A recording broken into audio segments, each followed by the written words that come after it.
On September 4th through the 23rd, 2016, a major event will occur in the Old City of Jerusalem.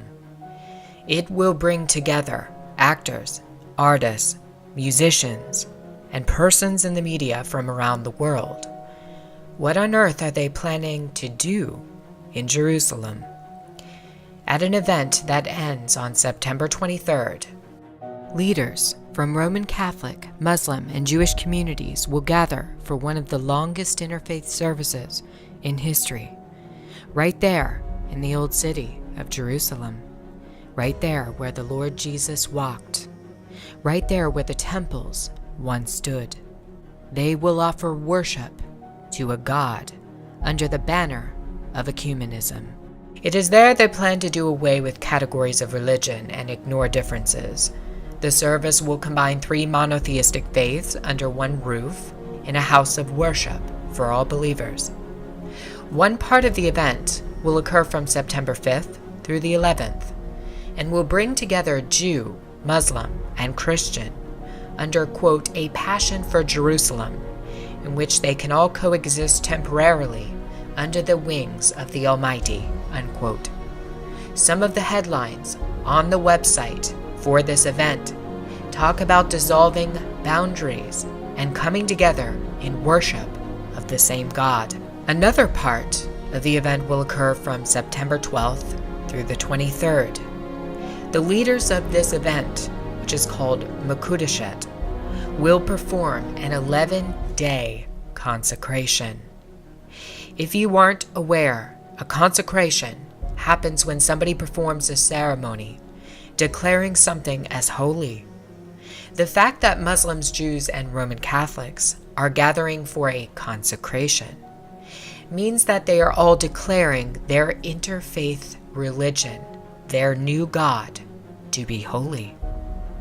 This is not good and may signal the beginning of the one-world religion that Pope Francis has worked so hard to achieve in the year 2016. The Vatican, indeed, is one of the chief proponents of the ecumenical movement around the world and in Israel. For the past 3 years, Pope Francis has worked tirelessly toward a new world religion in which all denominations are brought together as one.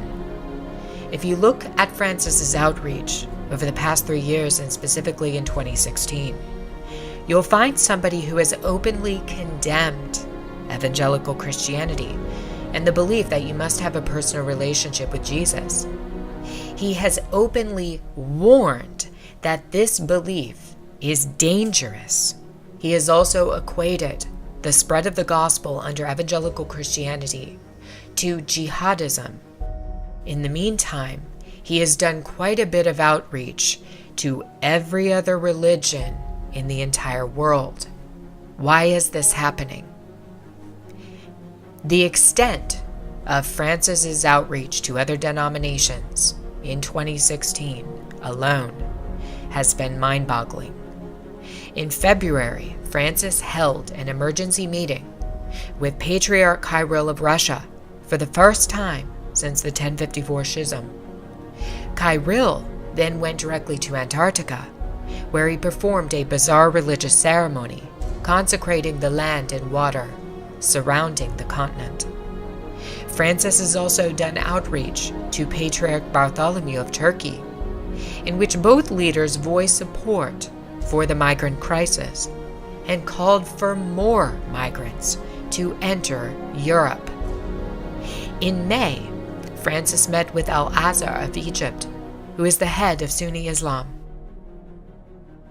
In January, Francis became the third pontiff ever to visit Rome's major synagogue. He has also hosted Jewish religious and political leaders at the Vatican. In June, Francis outreached to the Armenians. In July, Pope Francis visited Poland and told all of the young people in the audience to, quote, believe in a new humanity. In August, Pope Francis won a huge initiative with U.S. Lutherans. A document called the Declaration of the Way was passed by a majority of 931 to 9. It recognizes that there is no longer church-dividing issues between Lutherans and Roman Catholics. This means that 3.7 million U.S. Lutherans are now absorbed into the New World Religion.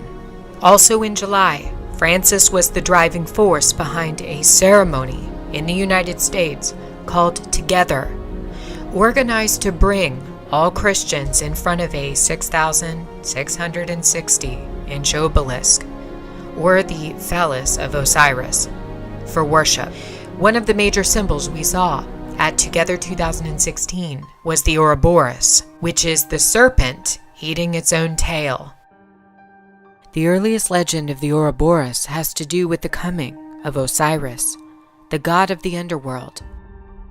The Ouroboros is a highly occult symbol signifying the end of an eon, or the end of time. In occultism, the end of one eon usually results in a reset, brought about by some cataclysmic event. When used together, the obelisk and the Ouroboros show us the coming of Osiris to inhabit his temple at the beginning of the next eon, which is the start of the Golden Age. The fact that this symbol was put on display throughout Francis's Together 2016 event is very demonic. What is Francis doing, and why is he doing it? The answer is that he's merely carrying out a role, playing his part in the creation of a new world religion. In previous videos, I have discussed a book written in 1908 by a man who was ill for much of his life. He writes about how a character named Father Francis defects from Roman Catholicism to follow the Antichrist. In this book, Father Francis would become the leading proponent of the New World Religion and worship of the Antichrist. Just recently, Francis has used death of one of his priests in France and an assault on another priest in Belgium to invite Muslims into Christian cathedrals and churches for worship. For the past month, throughout Europe, since the attacks on the Catholic clergy, there has been a major drive by Francis to bring together Muslim and Christian, and his efforts are working. He isn't attempting to evangelize these Muslims and to convert them. Instead, he is allowing them to bring worship of Allah into the churches in Europe. It has been prophesied that a religion of the New World Order would be established. It would dissolve boundaries between faiths. All would come together, united, in worship of the false light. There are Luciferians in history who predicted that Christianity and all religions would eventually collapse, making way for the religion of pure Luciferianism.